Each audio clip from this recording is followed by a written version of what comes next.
자, 그러면은 저희들이 이제 세 조가 남았죠, 그죠? 아무튼 저도 재밌게 듣고 있는데요. 이제 나머지 그 세 조 저희들이 한번 발표 들어보도록 하죠. 자, 이제 구조입니다.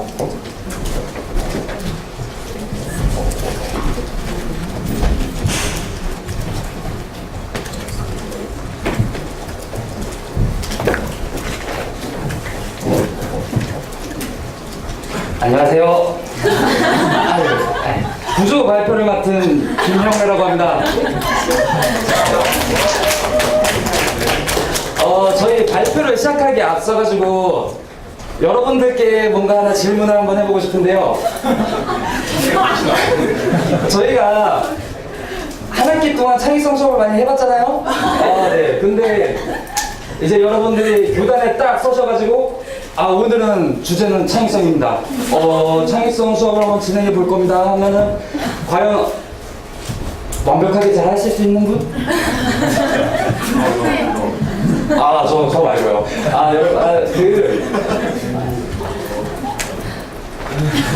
없나요? 네, 여러분들이 자신감을 가질 수 있도록 저희가 한번 준비해 봤습니다. 자신감을 넘치는 당신의 창의성을. 자, 시작하겠습니다.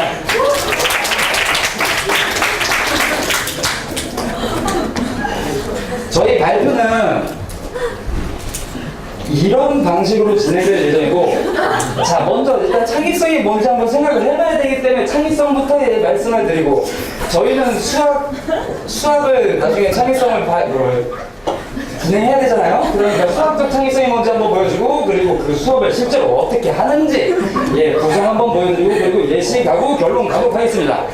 저희의 창의성 수업 발표의 가장 핵심은 바로 이 creativity, 죄송합니다. Creativity is not a talent. 창의성이란 절대 재능이 아니다. 이게 저희의 핵심 주제라고 할 수 있겠습니다. 자, 창의성이란 재능이 아니다. 그럼 뭐라고 생각하십니까?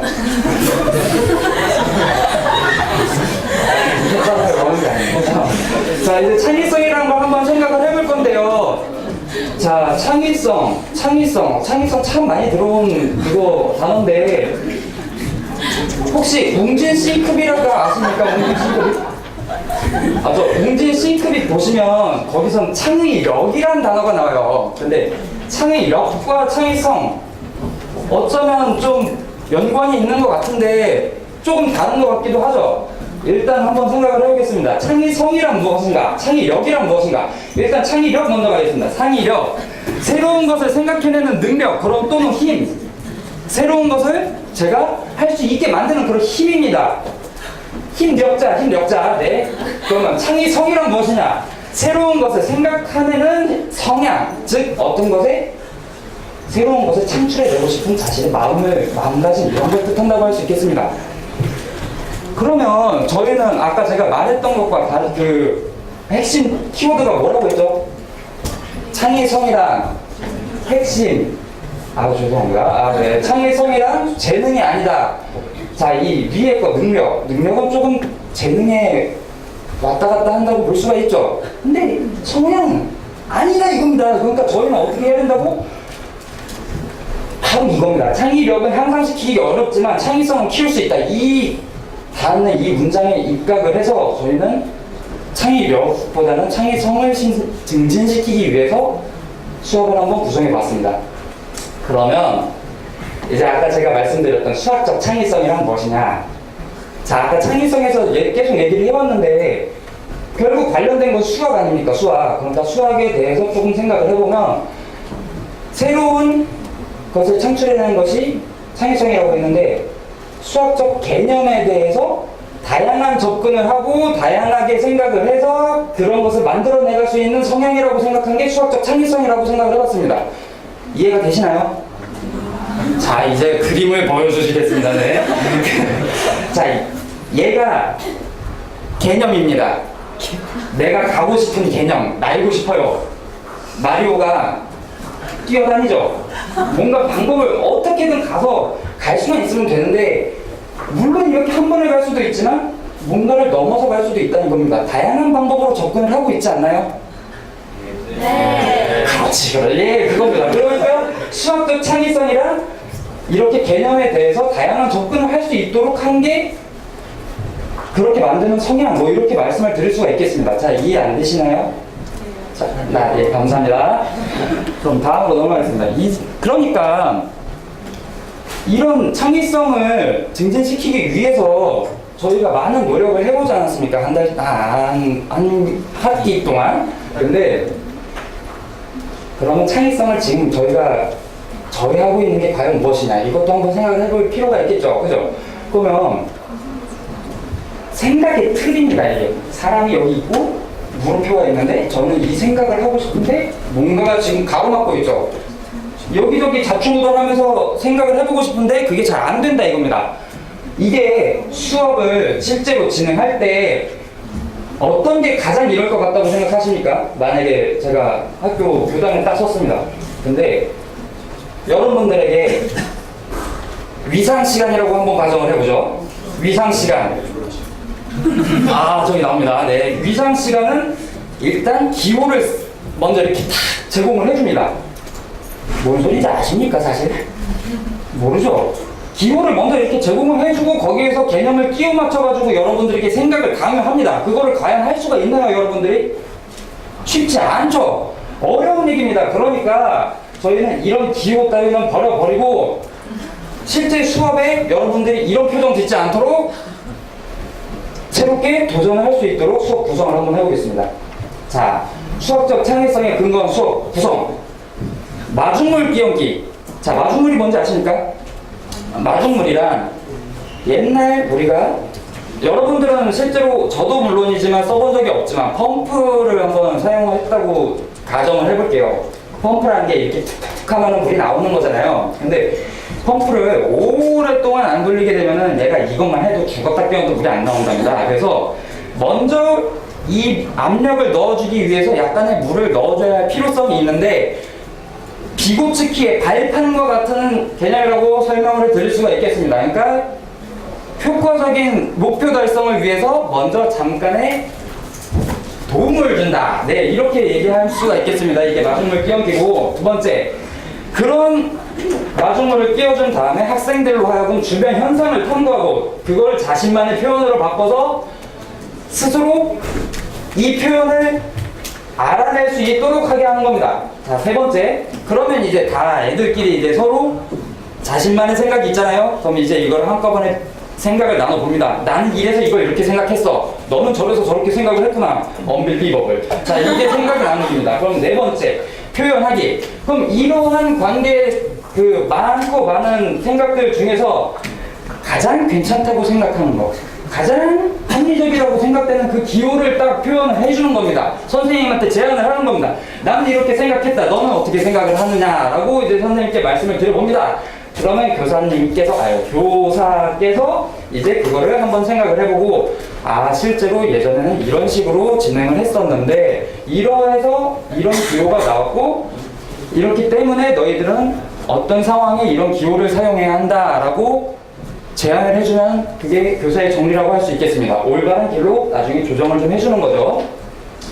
그러면 저희가 이제 실제로 이제 수업 예시를 한번 들어봤는데, 시험 예시라는 게 기호를 가장 많이 쓰는 걸 한번 들어봐야 되지 않겠습니까? 저희가 지금 말하고 있는 게 그쪽 기호 관련 쪽 한 거니까.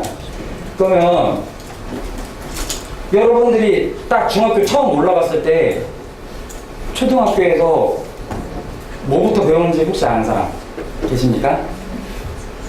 딱 초등학교 졸업했어요. 중학교 올라왔어요. 중학교 수학 1단원 뭐게요? 죄송해요. 이제는 그렇죠. 이제는 그렇죠. 저 여기선 다 그랬잖아요. 그럼 봐봐요. 자, 집합이라는 게 기호가 참 많이 나오는 학문이에요. 그러면 도대체가 뭔 소리인지도 모르겠는데 반드시 거기에 그걸 쓰고 이걸 쓰고 이거 안 쓰면 틀렸다고 하잖아요. 일단 먼저 그걸 제안을 해놓고 시작을 하는 겁니다. 학생들한테 이게 왠지 이런 거 한 번도 말 안 해놓고 바로 시작을 하는 겁니다.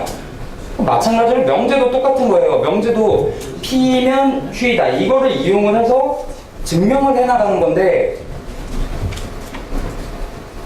그 어려운 기호를 제대로 가르쳐 주지도 않고 그냥 이렇기 때문에 이거다. 그러니까 여기 배우를 외워라. 참으로 안타까운 현실이 아닐 수 없습니다. 그렇기 때문에 저희가 수업을 제안해 봅니다. 합집합, 교집합 한번 시작을 해보겠습니다. 이거는 제가 과연 예시를 먼저 들어보고 한 번, 두 번 예시를 들어본 다음에 실제로 수업이 어떻게 되는지 한번 이상적인 상황을 가정하여 세 번째 명제 단원에서 한번 수업을 해보도록 하겠습니다. 합집합과 교집합, 아까 그 만든 프로젝트 1 마중물 끼얹기, 이걸 뭐라고 할 수 있을까요? 합집합과 교집합, 합집합하면 전체, 교집합하면 공통. 이 두 단어를 이용을 해서 학생들에게 발문을 합니다. 발문, 발판을 던져주는 겁니다. 그러면 발문, 전체가 뭐냐? 전체는 전체다. 이러겠죠. 공통이 뭐니? 공통이다 이러겠죠. 그러면 안 되잖아요. 그러니까 전체라는 거는 무언가가 이렇게 존재할 때 가장 큰 거라고 한번 생각을 해보자. 그 다음에 공통이라는 거. 그러한 부분들 중에 어떤 공통돼서 겹치는 부분이 무엇인지 한번 생각을 해보자라고 말을 해보는 겁니다. 그렇게 해서 이런 거를 실제로 한번 현상을 탐구하고 너희 스스로 그것을 표현을 해봐라 라고 제안합니다. 그러면 물론 학생들이 대부분이 이제 참 수업을 잘 듣는 학생들이라면 스스로의 현상을 탐구하려고 노력하고 자신만의 표현을 하려고 노력을 하겠지만 현상 탐구가 어려운 학생들이 분명히 있을 거 아닙니까? 그렇기 때문에 교사는 거기서 적절한 예시를 들어줍니다. 예를 들어서 얘들아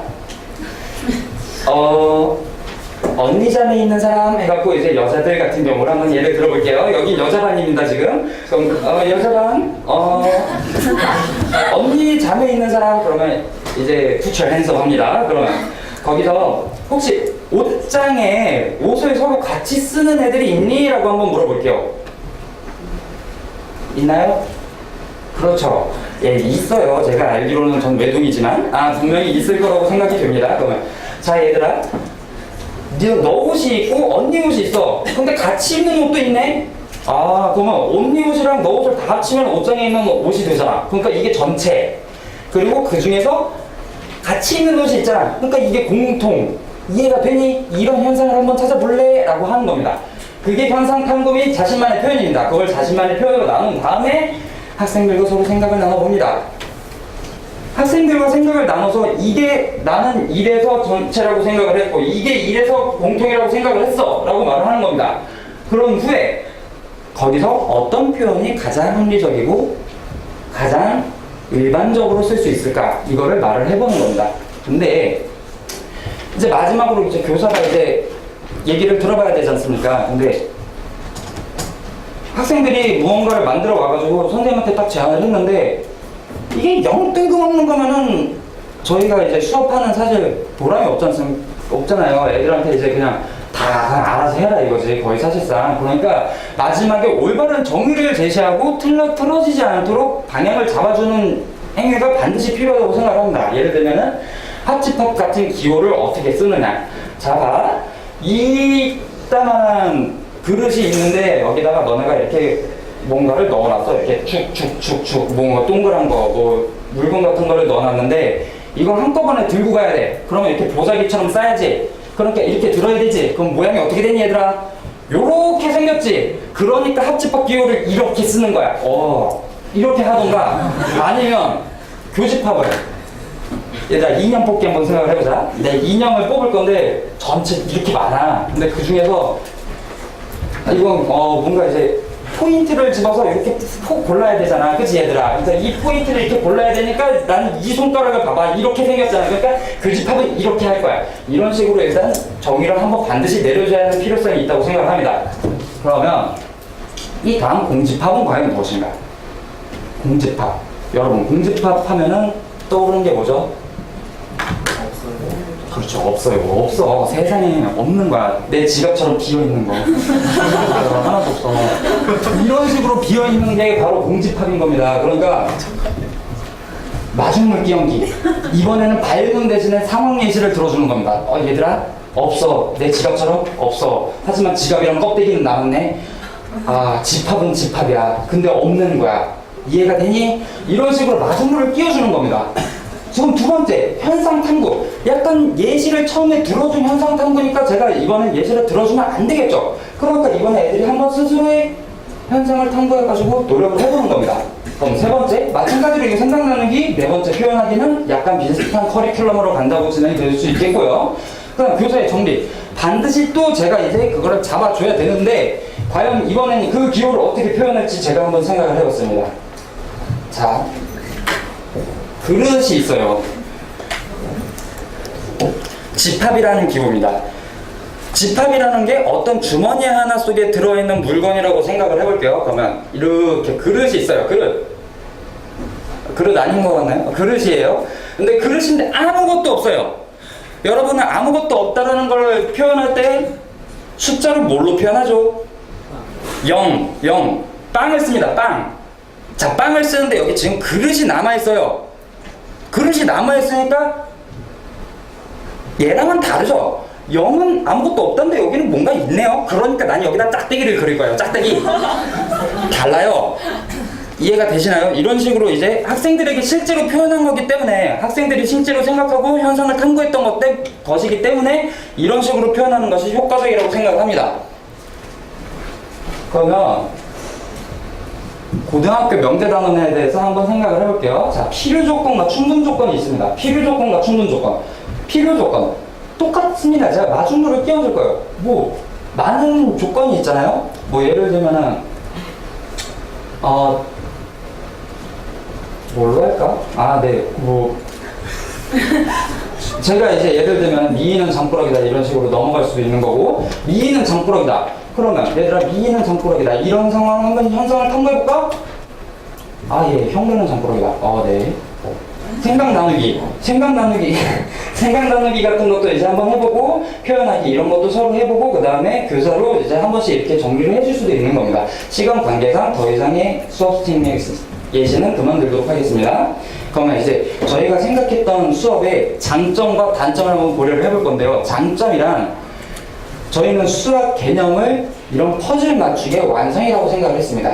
그러면 이 퍼즐을 맞춰야 되는데, 요거는 실제로 만약에 여기가 개념이라고 생각을 해보고, 이게 주변 현상이라고 한번 생각을 해봅시다. 지금 학교 수업에서 진행되고 있는 수업 같은 경우에는 이렇게 정의를, 이러한 개념 자체를 이렇게 던져주는 겁니다. 먼저 기호를 먼저 제시를 해줘요. 그 다음에 학생들이 어떻게 생각하는지 모르겠지만 그걸 맞춰서 생각을 하게 합니다.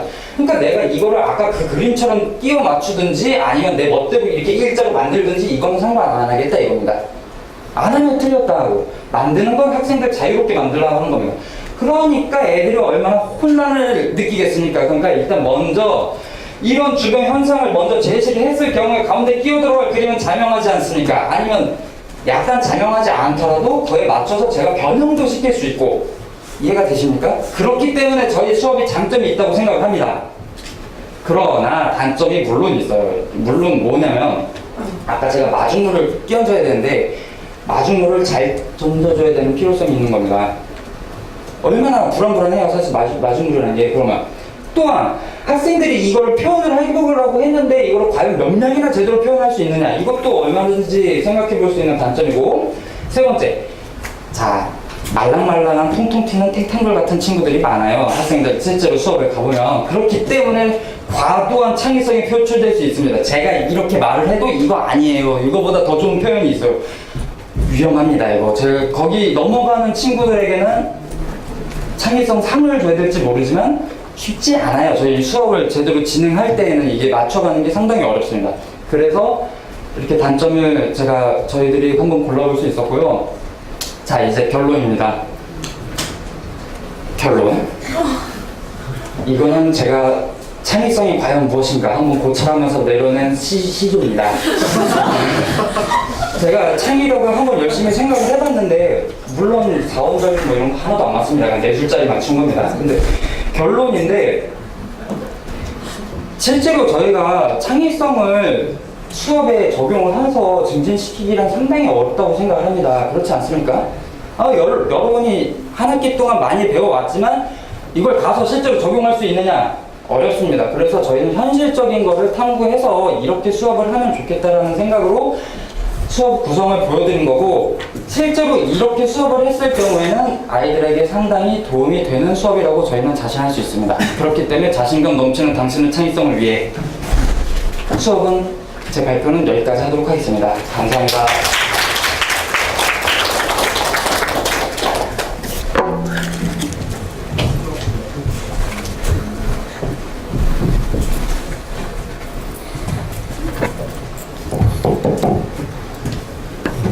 말로써 다 해먹으려고 그러네.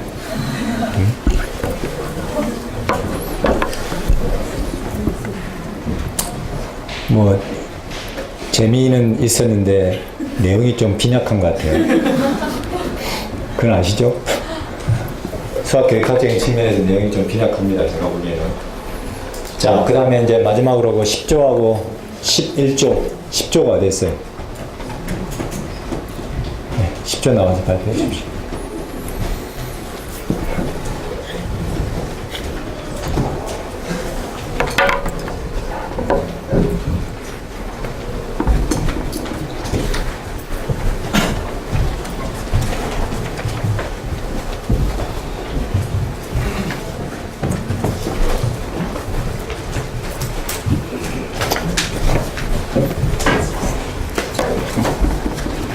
포인터 보고.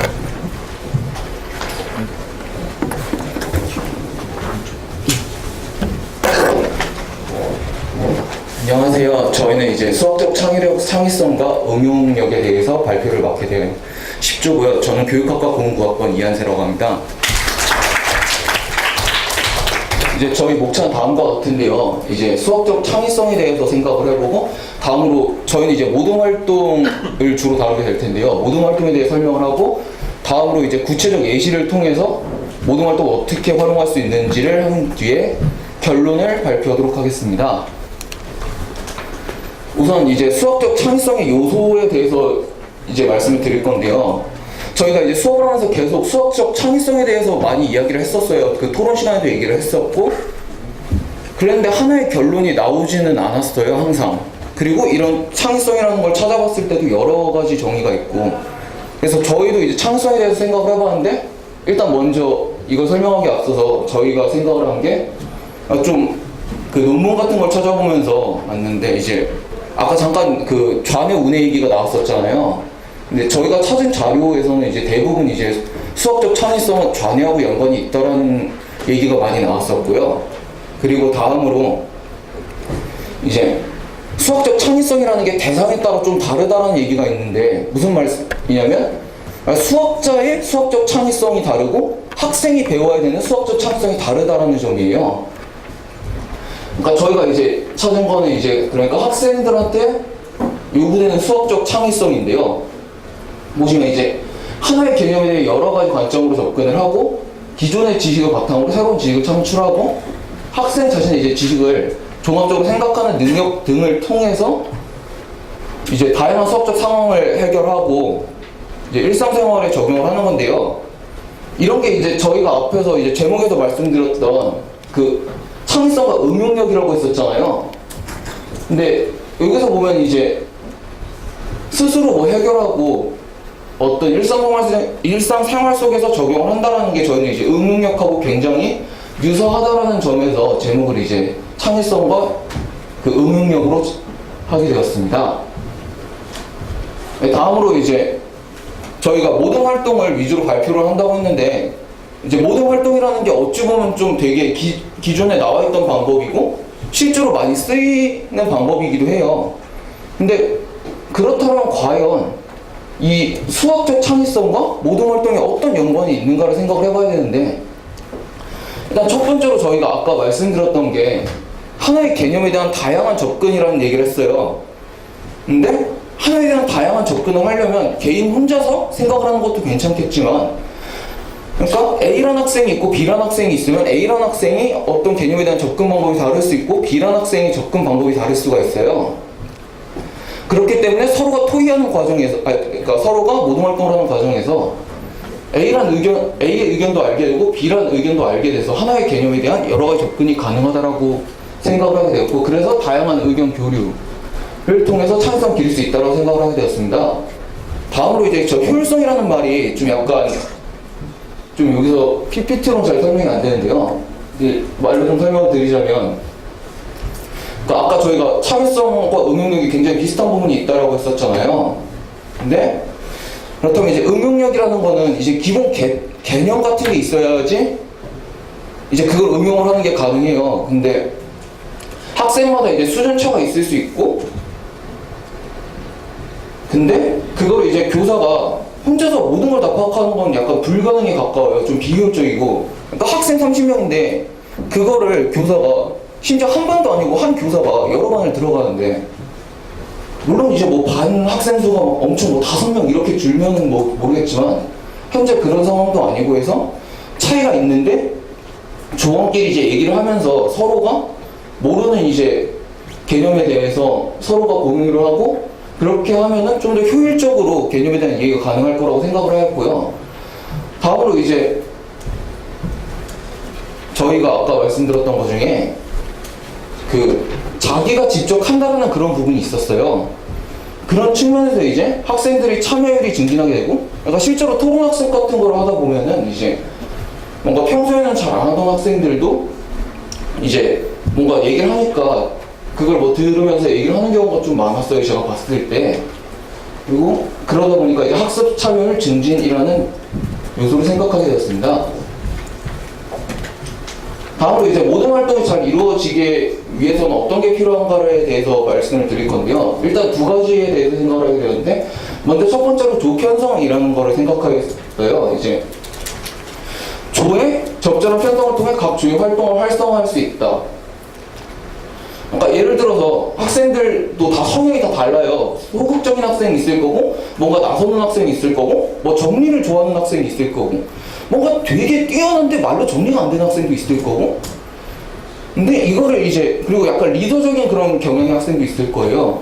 근데 이거를 한 그룹에는 리더적인 학생만 다 모아놓고 한 그룹엔 소극적인 학생만 모아놓으면 한 그룹은 다 뭔가 하려고 하는데 정리가 안 될 거고, 한 그룹은 얘기가 안 나와서 이런 어떤 모든 활동의 취지에 맞지 않는 상황이 발생하게 될 거예요. 그래서 저희는 조 편성이 굉장히 모든 활동에서 중요하다고 생각을 했고, 일단 그래서 학기 초에는 과연 어떻게 조를 편성해야 될 것인가 라고 봤을 때, 일단 학생의 성적이라든가 어떤 교사의 경험 등을 기반으로 해서 초기의 조를 선정을 해요. 근데 이때 초기의 조가 어쩌면 좀 그렇게 중요하진 않은 게, 이후에 이제 각 학생들 살펴보면서 조 변경이 가능하다고 했는데, 그러니까 어찌됐든 기존의 데이터로 조를 짜더라도 한 조는 진짜 소극적인 학생이 다 몰릴 수도 있는 거고, 어떤 조에는 뭔가 진짜 리더들만 다 모이는 조가 있을 수가 있을 거예요. 이거를 교사가 보고서 그때그때 약간 유동적으로 조언을 좀 바꿔주는 형태로 한다면 이제 점점 갈수록 그 조 활동이 활성화가 될 거고, 결국 이제 창의성을 기르는 데 도움이 될 거라고 생각을 하게 되었습니다. 다음으로 이제 교사의 역할. 그러니까 참 이 응용하고 굉장히 비슷한 면이 있다고 했을 때, 먼저 일단 개념이 필요해요. 근데 그러니까 교사는 이제 학생들한테 개념에 대해서 명확하게 이제 설명을 해줘야 되고, 기본적인 이제 풀이는 알려주어야 된다고 저희는 생각을 하게 되었습니다. 그리고 다음으로 이제 조별 활동에서 문제가 될 수 있는 게, 그냥 학생들끼리만 얘기한다라고 봤을 때 무조건 수학적으로 그 연관이 있는 이야기만 나오리란 보장도 없고, 그리고 학생들이 조언이 전부 다 뭔가 개념을 조금 잘못 알는 경우도 발생할 수가 있어요.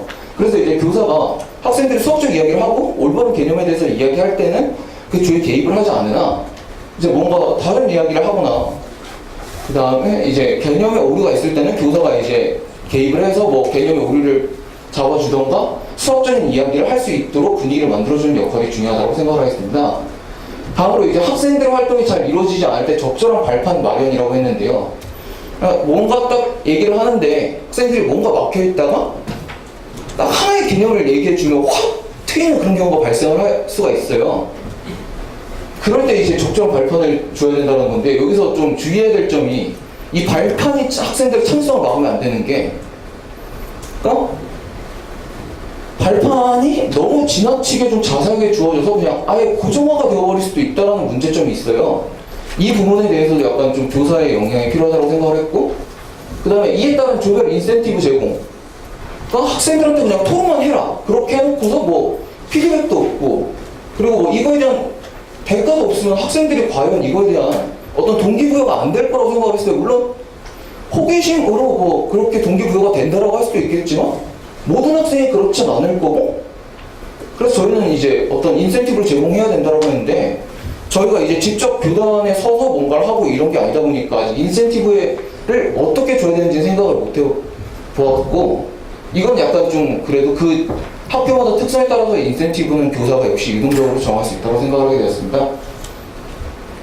다음으로 아까 제가 말씀드렸듯이 조원의 파악을 해서 조를 변경하는 게 굉장히 중요하다고 말씀드렸는데 그래서 이제 조의 활동을 잘 보면서 이제 학생들의 수준, 성향, 성격 등을 파악해서 이 A조에는 이 사람이 B조로 옮기는 것이 B조와 A조의 활성화에 도움이 되겠다라고 했을 때 그 조언을 바꾸거나 해주는 것도 교사의 역할이라고 생각을 하게 되었습니다.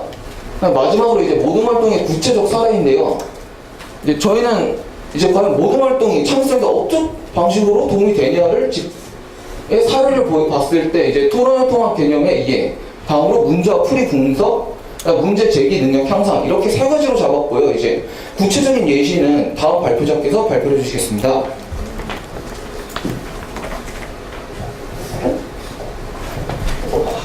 마이크 쓸 줄은 몰랐는데. 네, 안녕하세요. 다음 이 발표를 읽게 된 수학교육과 11학번 조경찬입니다.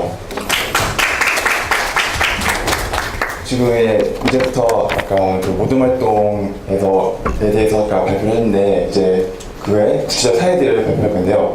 우선 첫 번째 토론을 통한 개념의 이해에 대해서 말씀드리면은 이게 과거라 하긴 좀 그렇고 좀 한 5년 전, 10년 전까지만 해도 지금도 그렇지만 이게 보통 수업 현장을 보면은 선생님들이 그 주입식 교육이라고 하죠. 웬만한 내용들을 선생님이 스스로 학생들을 생각할 기회도 주지 않고 다 가르쳐주는 그런 일이 벌어져요.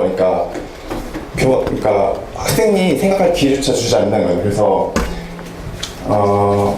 그거를 학생이 스스로 생각해보도록 그 토론을 통해서 하는 예시를 들었고요. 두 번째는 이제 토론을 통한 문제 풀이 분석인데요. 어떤 문제 같은 경우는 모범 답안이라는 게 존재해요, 사실. 왜냐면은 이게 우리나라 교육이 그 입시 제도이기 때문에 문제를 풀이하는 방법이 당연히 존재하게 되고 그거는 그 문제에 따라서 그 얼마나 잘 풀었느냐 그거를 판단할 수 있는 근거도 존재하고 그래서 모범 답안이 존재하거든요. 그래서 학생들이 그 모범 답안이 아니라 이제 여러 가지 방법으로 문제를 풀 수 있도록 그 하는 것에 대해서 예시를 들어보도록 하겠습니다. 첫 번째로 그 개념 이해에 대해서 하는데요. 예시를 도함수의 정의에 대해서 배운다고 가정해봤어요. 그러면 이제 물론 처음 하니까 교사는 이제 내용을 제시를 해야겠죠. 그래서 우선적으로 도함수의 정의 다들 아시죠? 그 리미트 H 영어로 할 때 등등등 해서 하는데 그것과 이제 그것을 이용해서 다항 함수의 무분법을 유도하는 것을 일단 교사가 예시로 들어줘요. 그럼 이제 그걸 한 다음에 학생들에게 자 그러면은 예를 들어서 곱의 미분법이라든지 몫의 미분법은 어떻게 공식을 유도할 수 있을까? 그래서 그 조별로 이제 제시를 하는 거죠. 그러니까 이조는 이것을 증명해보자. 이조는 이것을 증명해보자. 그래서 하면은 이제 조별로 서로 머리를 맞대서 그걸 해보는 거예요. 그래서 이거는 사실 그렇게 구체적인 예라고 생각하지 않는데 이거 같은 경우는 좀 더 자세히 설명하면 상용록을 배울 때 교사 입장에서는 이제 상용로그에 대해서 정의로부터 설명해줘요. 상용로그가 무엇인지, 밑이 10인 로그를 뜻하고 이제 지표와 가수가 무엇인지 를 설명해줬을 때 이제 학생들은 지표와 가수가 무엇인지 아는데 이것을 왜 하는지 그거를 사실 보통 수업 시간에는 선생님들이 다 알려준단 말이에요. 근데 이거를 학생들이 생각해볼 기회를 만들어준다는 거예요. 가수 같은 경우는 학생들이 실제로 생각이 어려울 수도 있는데 지표 같은 경우는 지표가 수의 자릿수를 나타낸다는 거 그러면은 학생들이 서로 의논을 하다 보면은 스스로 생각할 수 있다고 저희는 생각을 했어요. 다른 거는 지수함수와 로그함수.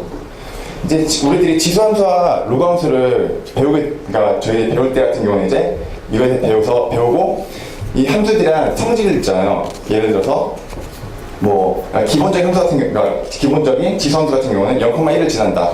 또는 치역이 항상 0보다 크다. 뭐 로감수 같은 경우는 정의역이 0보다 크다. 이러한 성질들을 이제 선생님들이 가르치게 되는데, 그러지 말고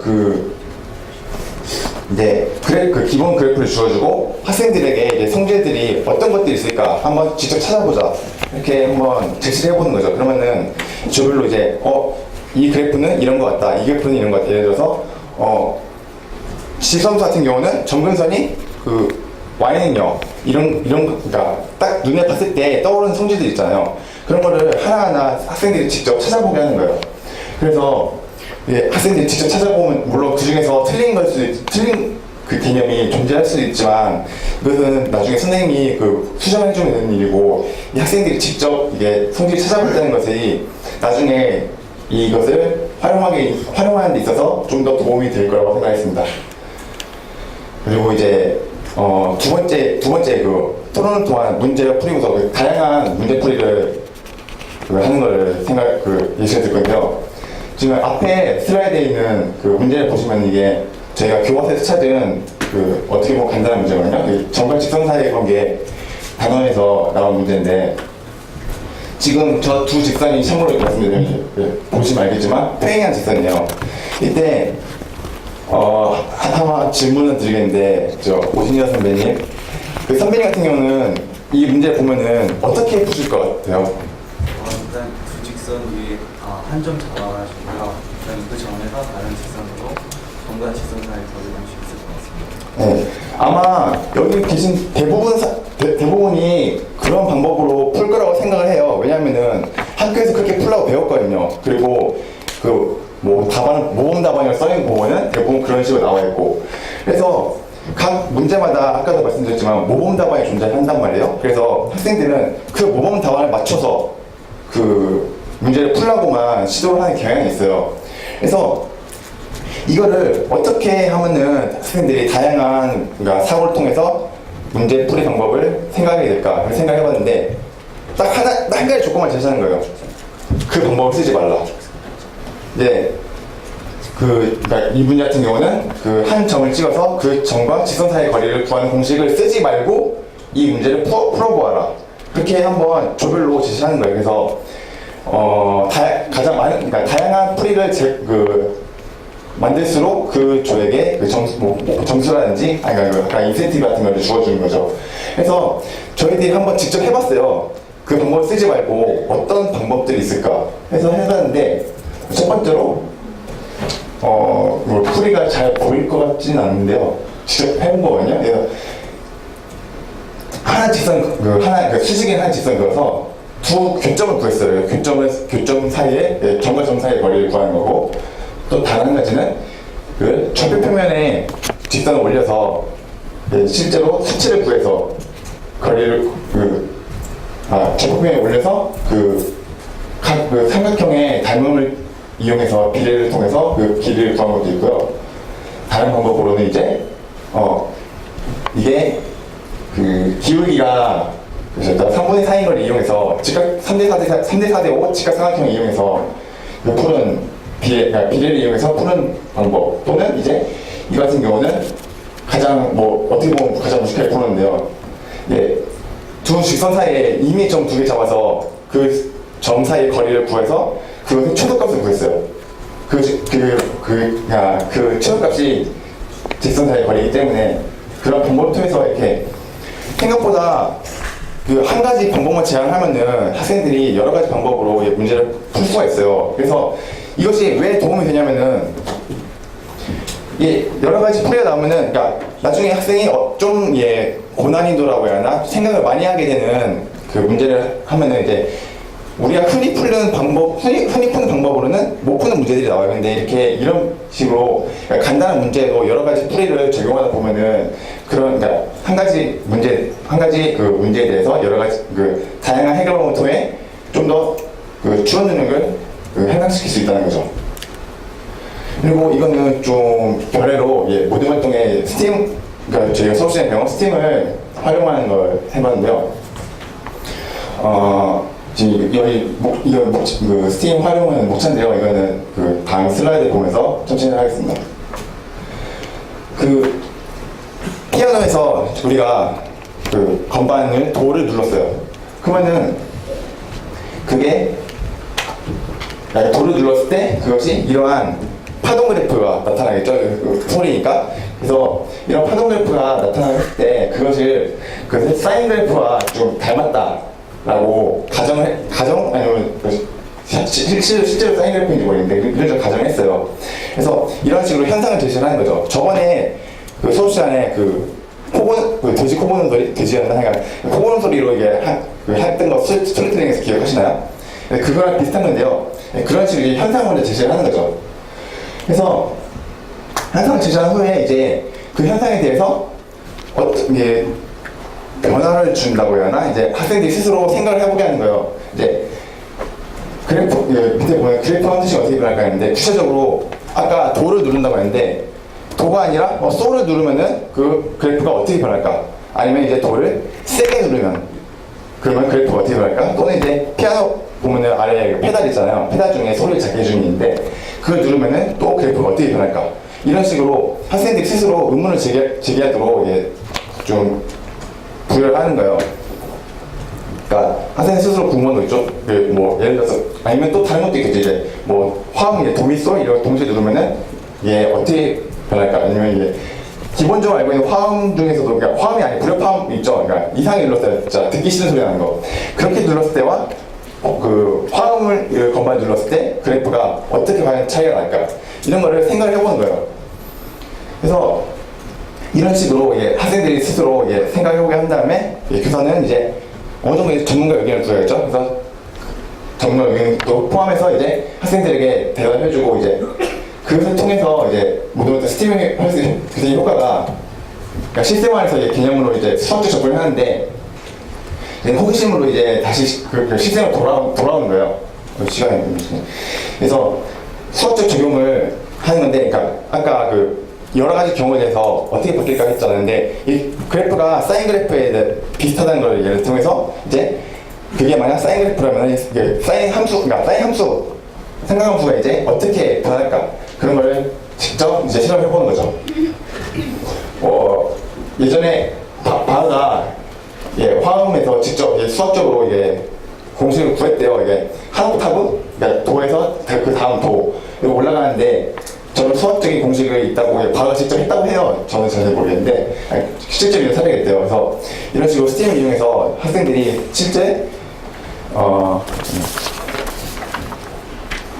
스스로 호기심을 가지고 스스로 수학적으로 접근하는 이런 창의적으로 접근하는 이런 능력을 개발해 주는 것도 괜찮다고 생각했습니다. 그래서 저희 발표는 이것으로 마치겠고요. 혹시 질문 있으십니까? 없죠. 네, 감사합니다.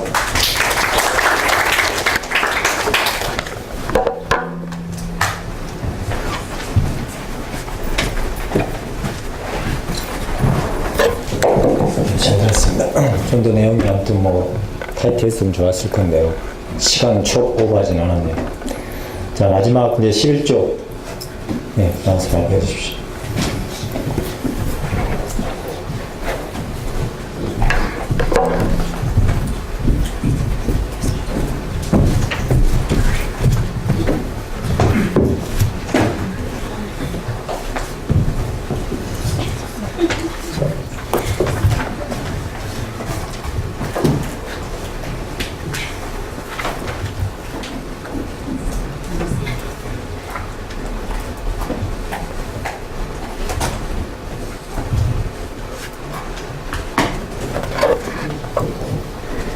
안녕하십니까. 저 마지막 주 발표를 맡게 된 수학교육과 남혜리입니다.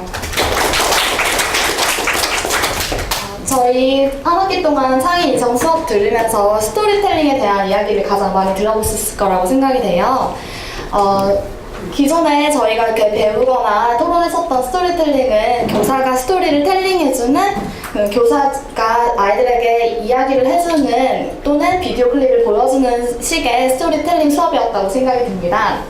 그래서 저희는 혹시 학생들이 스스로 스토리를 읽고서 공부를 할 수 있는 교육 방법은 없을까에 대해서 생각을 해보았고요. 그래서 그 매체로 아이들이 영상을 만들기는 힘드니까 텍스트를 통하면 어떨지에 대해서 생각해보았습니다. 그래서 차례를 보시면 먼저 텍스트를 통한 스토리텔링의 장점과 수학 수업의 적응점에 대해서 이야기를 해보고 그 다음에 구체적인 수업 모형을 제시하고 그 다음에 랩는 말로 끝내겠습니다. 네. 자, 그렇다면 저희가 왜 텍스트를 선정을 했을지 이야기를 해드릴게요. 처음 수업 시간에 저희가 그 미작분의 역사에 대한 텍스트를 받은 적이 기억이 나실 거예요. 그래서 그게 좀 어렵고 이해가 잘 되지 않아서 여러 번 읽어보신 경험이 있을 텐데, 그걸 많이 읽어봄으로써 우리가 쉽게 이해는 못했지만 여러 번 읽어봄으로써 수능 능력을 향상시킬 수 있고 좀 더 오랫동안 기억에 남을 수 있었다고 생각이 듭니다. 만약에 이것을 비디오 클립으로 보거나 그냥 다른 영상 매체를 통해서 보았다면은 좀 쉽게 이해할지 몰라도 자기 스스로 생각을 하지 않았기 때문에 좀 수학 교육의 목표 중 하나인 사고력 증진을 충분히 하지 못했을 거라고 생각이 듭니다. 또한 영상 매체를 그냥 보면 단순하게 시각화가 되기 때문에 자기가 학생들의 상상력을 좀 저해할 수 있어요. 그 영화를 그냥 보면은 아이들이 그 영화 감독님께서 짜준 그 시간만 보게 되지만 만약에 책을 읽으면 자기가 스스로 상상을 해가지고 더 잘 알 수 있잖아요. 그래서 그런 여러 가지 이유 때문에 저희가 텍스트를 선정을 했고요. 또한 이건 수학 교육뿐만이 아니라 요즘 독서 교육이 너무 안 되고 있는 상황 속에서도 적용이 될 수 있을 거라고 생각합니다. 이 사태의 심각성이 좀 있는데요. 그것을 동영상으로 잠깐 보실게요.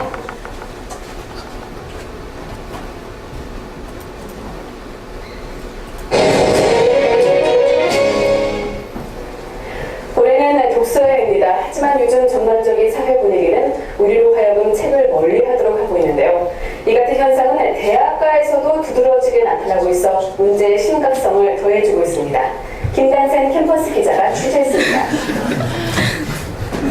오늘 공부하고 있는 여대생 김슬기 씨는 1년 동안 읽은 책이 5권도 안 됩니다. 취업을 위해 각종 자격증 시험 공부하랴, 졸업 인증 시험 준비하랴 책 읽을 시간이 없기 때문입니다. 진짜 책을 읽어도 취업에 관련된 서적이나 전공 서적 같은 리포트 작성할 때 도움되는 부분만 간단히 훑어보는 경우가 많아요. 서울의 한 대학에 다니는 조현상 씨도 요 근래 책을 접한 적이 없는 것은 마찬가지입니다. 요즘 제가 스마트폰이나 태블릿 PC 등을 이용해서 제가 원하는 자료를 쉽게 얻을 수 있으니까 예전만큼 도서관을 잘 안 가는 것 같아요. 치열한 취업 경쟁과 스마트폰 등 디지털 기기의 확산으로 요즘 대학생들이 책을 접하는 횟수가 현저히 줄고 있습니다. 한국교육개발원이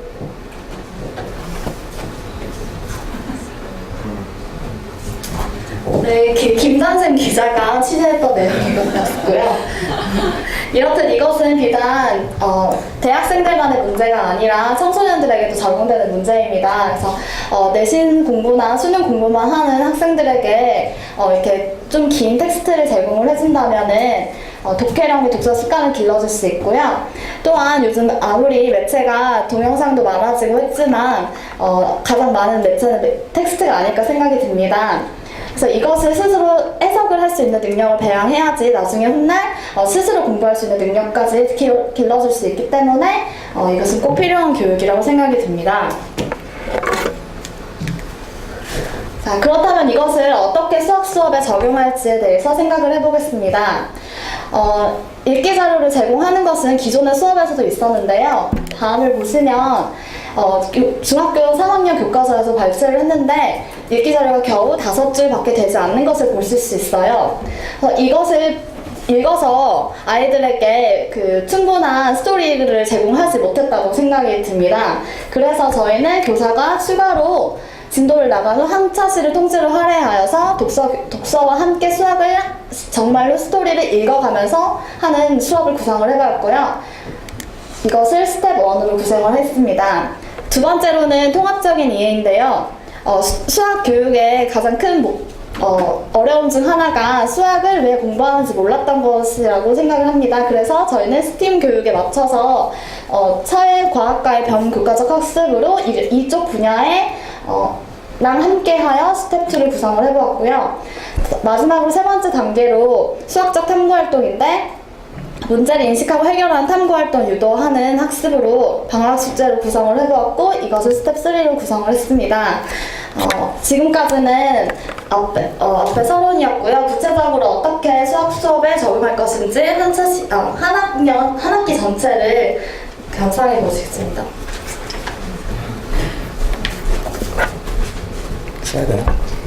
안녕하세요. 저 이어서 발표를 이어나갈 07학번 유호근입니다. 앞에서 이제 수학 수업에 우리가 말한 텍스트를 통해서 어떻게 적용을 할지 그 여지가 3가지 분야에 있다고 이제 알아봤는데, 첫 번째 여지는 일단 읽고 나서 하는 활동, 저희가 가장 흔하게 생각할 수 있는 방법이었고, 두 번째는 읽기의 매체를 교과서로 확대해서 사회과, 과학과 교과서 등 그 번교과적인 내용을 읽고 이 수학을 어떻게 적용해 나갈지 이 부분에 대해서 스텝 2로 이야기를 하였습니다. 마지막으로 수학적 탐구 활동, 이제 학생들의 자율성을 최대한 키워주는 방향으로 방학과제로 구성을 하려는데, 그 방학과제를 주기 이전 사전 활동으로 어떤 이야기를 해줄 수 있는지 이걸 스텝 3로 구성을 해서 한 학기, 중학교 3학년 1학기를 대상으로 한 학기를 구성한 것을 보시겠습니다. 저희가 구성을 한 건데요. 이 3월달, 4월달 중간고사 이전에는 앞에 보시다시피 스텝 1으로 구성이 되어 있죠. 아이들이 이제 읽기 활동이 아직 특히 수학 관련 텍스트를 읽기 활동에 적응이 되기 힘든 시점이므로 읽기 위주, 그 다음에 토론하거나 또는 조별 수행과제를 주는 형태로 구성을 하였는데, 각 단원 본수업 진도에 맞게 정규 수학 과정에 포함시켜서 각 주차 맨 마지막 시간을 활용할 수 있도록 다음 같은 텍스트를 활용하면 어떨까 생각을 해보았습니다. 그리고 나서 기말고사 이전에, 중간고사 이후에는 2차원 수학 그 그래프에 대한 내용 설명을 마치고 한 일주일간 프로젝트 형태로 사회과 또는 과학과 통합하여 어떤 형식으로든지 통합형 형태 스텝 2로 구성을 하였고요. 기말고사 이후에는 이제 스텝 1 읽기 활동을 잠깐 한 다음에 방학식 이전에 우리가 수학 관련 도서라든지 이런 것들을 선정해서 내용에 대해 자유 탐구를 할 수 있도록 학생들에게 그 방향을 제시해주는 한 차시를 설정을 함으로써 방학과제를 좀 더 내실 있게 수행할 수 있도록 도와줄 것입니다. 이제 이 각 스텝을 예시를 통해서 우리가 알아볼 건데요. 첫 번째 이제 읽기 활동이었죠. 스텝 1. 이것을 저희는 협동학습 중에 직소모형을 활용해서 어떻게 활용할 수 있을지 그 예시를 통해서 알아보겠습니다. 저희가 선정한 텍스트는 피보나치 수열과 황금비라고 그 동아시아사에서 나온 책인데요. 이 책이 총 한 300페이지까지 구성이 되어 있는데, 그 중에 한 부에 생활 속의 황금비라는 차시가 있습니다. 하지만 이 부분만 하더라도 각 6가지 분야에 대해서 나와 있고, 각 분야마다 한 10에서 15페이지 정도의 방대한 분량이 있습니다. 이것을 수업에 적용을 해보겠습니다. 일단 6명씩 한 조가 구성되어 있는 6개의 조를 6명씩 구성되어 있는 6개의 조를 만듭니다. 그래서 아까 보았던 6개의 분류가 있었는데요. 각각 이제 생활, 인체, 자연, 그리고 건축, 미술, 음악 이런 6가지 분야였습니다. 여기서 빨간색 자리에 있는 학생은 빨간색 주제로, 그리고 보라색 자리에 있는 학생은 보라색 주제로 이동을 하게 됩니다. 이렇게 이동을 한 집단에 이제 전문가 집단이라고 명명을 하고요. 이 집단에는 이제 아까 나눠졌던 부분에 읽기 자료만을 제공을 하게 됩니다. 이렇게 하면 전부의 자료를 읽지 못하더라도 각각의 분야에 대해서는 이제 충분한 시간, 약 15분 정도를 주어서 학생들이 충분하게 읽을 수 있도록 합니다. 그리고 나서 다시 자기조로 돌아오는데요. 이때는 시간을 많이 주진 않습니다. 약 5분 정도의 시간을 주어서 각각 자기들이 읽은 내용들이 어떤 내용인지 각 조원들에게 설명하는 시간을 갖고요. 이때 병행해서 조별과제라든지 또는 개별 수행지를 하게 됩니다. 이런 모형을 통해서 저희가 기대할 수 있는 효과들이 여러 가지가 있는데, 첫 번째는 자료들이 아무리 풍부해도 이걸 다 읽을 시간, 특히 애들한테 읽어오라 그러면 안 읽어오잖아요. 하지만 수업 시간에 이걸 활용을 할 수 있다면 어떻게 활용을 할까? 가장 시간을 절약할 수 있는 방법도 되고요. 그리고 읽는 걸 아까 전문가 집단을 구성할 때 이제 빨간색 애들은 빨간색으로, 보라색은 보라색으로 줄 수 있는 거는 빨간색 지문은 좀 더 어렵게, 또는 수준이라든지 내용이 어렵게, 또는 보라색은 좀 더 쉽게, 이렇게 각 단계별로 학습자의 수준에 맞춰서 지문을 제공할 수 있다는 장점도 있습니다. 하지만 그 중에서도 가장 큰 장점은 이 학생들이 서로 자기가 읽은 분야에 대해서 자기 조원들에게 설명을 해주고 이런 과정에 협동학습의 원리를 가장 잘 녹여낼 수 있는 모형이라 생각이 듭니다. 그 다음 스텝 2인데요. 지금 보시는 거는 중학교 3학년 두산동아의 사회과 교과서의 한 장면입니다.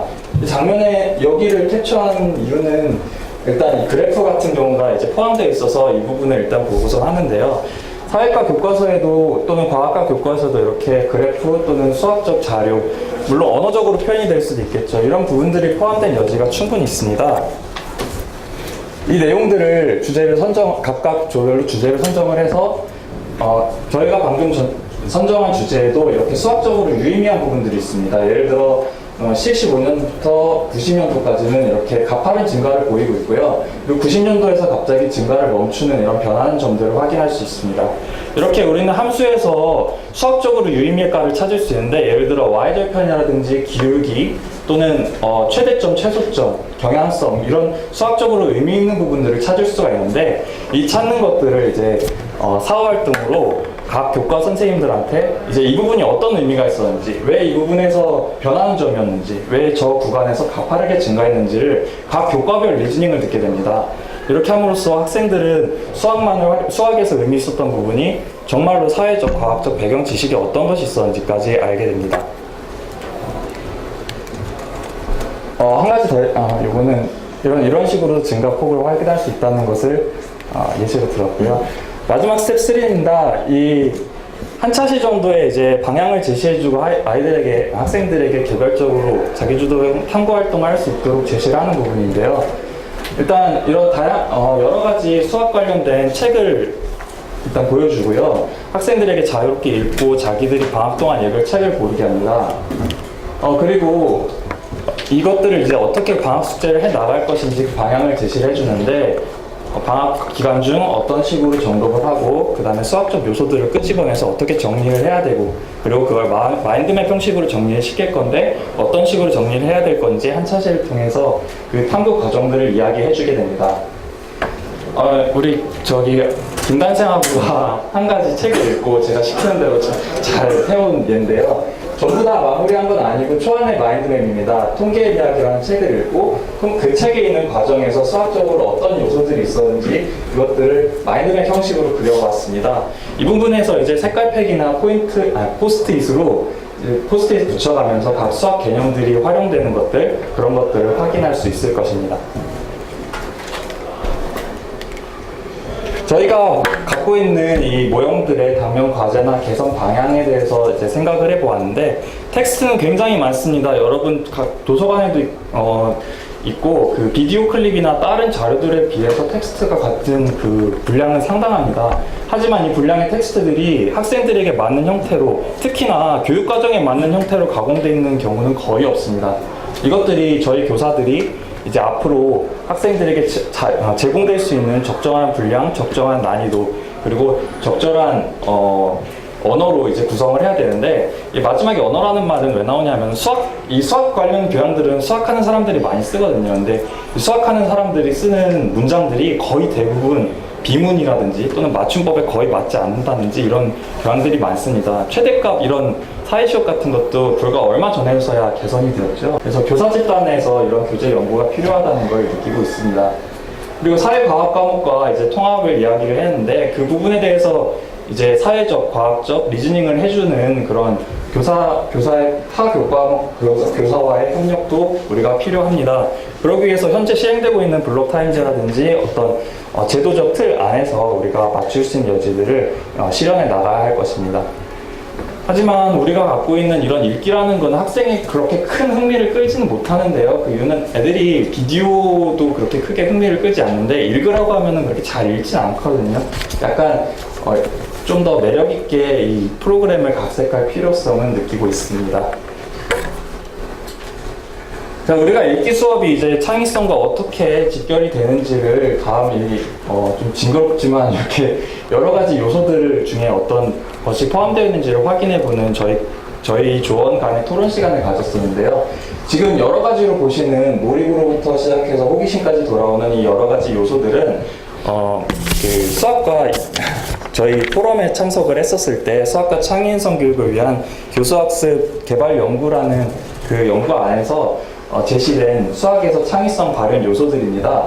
이 부분에서 우리가 제시한 읽기 활동, 즉 리딩이 갖고 있는 창의성 요소들은 다음과 같은 것들이 있지 않을까 생각을 해보았습니다. 특히 읽기 활동을 중심으로 하기 때문에 국어에서 말하고 있는 분석이라든지 통합, 유추하는 추론 능력들이 많이 신장이 될 것이라고 생각을 하였고요. 아까 비디오 클립과 차별화시킨 부분으로 상상력이나 또는 기본적으로 갖고 있는 호기심 같은 부분도 우리가 가질 수 있는 여지라고 생각을 해보았습니다. 하지만 이것보다 더 주되게 우리가 창의성과 인성을 증진시킬 수 있는 부분이라고 보면 다음과 같습니다. 여러 가지 자료들을 그냥 제시하는 건 학생들에게 지식 전달밖에 되지 않는다는 그런 오해를 부를 수가 있는데요. 구성하는 갖고 있는 블럭이 많을수록 학생들은 만들어낼 수 있는 것이 많은 것입니다. 여러 가지 개념들을 많이 갖고 있고 사례들을 많이 알고 있어야지 그것들을 다시 구조화하고 학생들이 자신의 언어를 구조화하면서 새로운 창의성을 발현해 나가야 합니다. 교사는 수업에서 아이들의 창의성을 직접 확인하다기보다는 그걸 만들 수 있는 재료들을 많이 제공할 수 있는 것으로부터 시작되어야 된다고 생각합니다. 저희가 통계 아까 그 책을 다 같이 읽어봤는데요. 그 부분에서 평균이라는 파트가 있습니다. 여러분 평균 모르시는 분들 없을 겁니다. 하지만 학생들에게 이해할 수 있을 만한 평균 자료들, 너희들 평균을 어디다 쓸 것이냐라고 물어봤을 때 대답할 수 있는 가장 기본적인 거는 너희들 중간고사 성적 냈을 때 그거 평균 내는 거. 이거 빼고 여러분들이 들 수 있는 예시는 몇 가지나 되나요?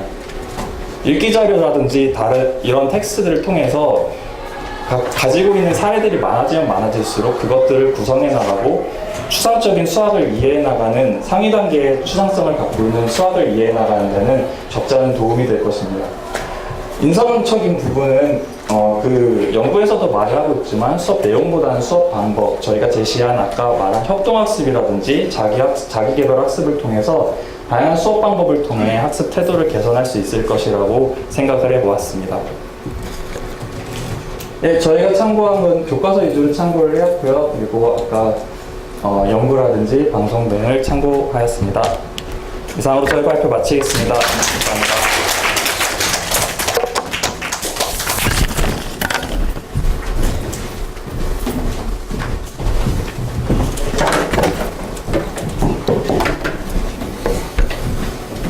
혹은 혹시 그 읽기와 창의성이라는 수업 듣니?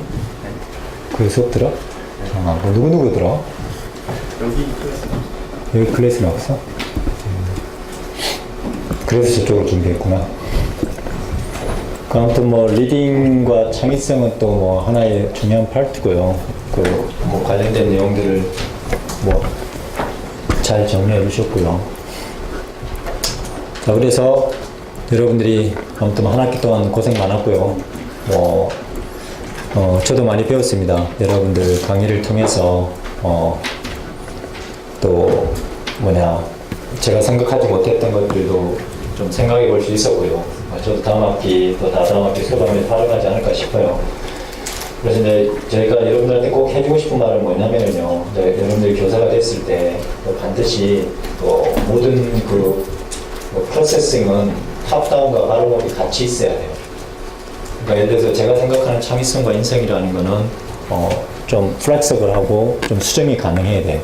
예를 들어서 제가 여러분들 11개 조의 발표를 들으면서 제 생각이 업데이트되고 약간 변했듯이 이해하시겠죠, 그죠? 여러분들도 그러니까 교사가 됐을 때 반드시 학생들에게 기회를 주는 건 참 중요한 것 같아요. 왜냐하면 학생들이 그런 창의성과 그런 개발 능력들이 있으니까요. 그래서 이제 그런 것들을 같이 통합해서 탑다운은 뭐죠? 교사나 교수가 학생들에게 전달하는 내용이에요. 근데 바람업은 학생들이 다시 교사나 교수들에게 던지는 질문들인 거죠. 이렇게 하면 더 어떨까? 이렇게 하면 더 좋지 않을까? 그러니까 그런 과정들이 항상 결합되는 게 제가 보기에는 가장 이상적인 교수법이라고 생각해요. 그러니까 여러분들 고생시키기 위해서 제가 발표시키는 건 아니에요. 여러분들이 저는 의견이 듣고 싶은 거예요. 제 강의를 듣고 나서. 그래서 제가 여러분들이 강의를 통해서 저도 배우는 게 있고요. 또 세대 차이도 있어요, 솔직히. 여러분들도 어쩔 수 없겠지만 나중에 여러분들이 이제 30대가 되고 이러면은 다시 여러분들이 가르치는 학생하고 또다시 세대 차이를 느끼실 거예요. 그건 어쩔 수 없어요. 제가 벌써 이제 40대 중반이니까 여러분들하고 이제 세대가 좀 차이가 나잖아요, 그죠? 벌써 저하고 몇 살 차이예요? 제가 학번이 원래 8과 9니까 몇 학년 차이가 나죠? 그러니까 차이가 많죠, 그죠? 그러니까 여러분들하고 세대 차이 느끼는 건 당연한 거예요. 그러니까 뭐 그렇게 생각하시면은 여러분들이 제가 좀 이렇게 고리타분하게 생각하는 부분이 있어도 좀 이해를 하실 필요가 있어요. 아무튼 오늘 제가 많이 배웠고요. 감사하고 다음 주 수요일 날 마지막 수업이 있습니다. 그때 제가 말씀드렸던 그 기말고사 대신에 사후 평가서를 제가 돌릴 거고요. 그 다음에 제일 중요한 그 동료 평가를 할 거예요. 동료 평가는 여러분들이 막 서로를 뭐 평가한다는 측면보다는 그냥 솔직하게 한 거, 이번 프로젝트 있죠? 발표한 거, 컨트리뷰션이 있을 거 아니에요. 멤버들 사이에. 그러니까 제가 뭐 발표자에게 더 점수를 준다는 말을 안 했기 때문에 그럴 수가 없어요. 그래서 제가 컨트리뷰션, 즉 공헌도에 대해서 동료 평가를 통해서 여러분들에게 평가를 할 예정이에요. 그래서 뭐 공평해야 되잖아요, 그죠? 그래서 뭐 여러분들 열심히 하신 분도 있고 또 그렇지 않은 분도 있는데, 그래서 그룹별만 동료 평가를 하는 거예요. 다른 줄은 평가하는 게 아니에요. 여러분 그룹 내에서 그 동료 평가들을 가지고 그걸 평가해 주시면 될 것 같아요. 예, 아무튼 고생하셨고요. 오늘은 수업 여기서 마치겠습니다.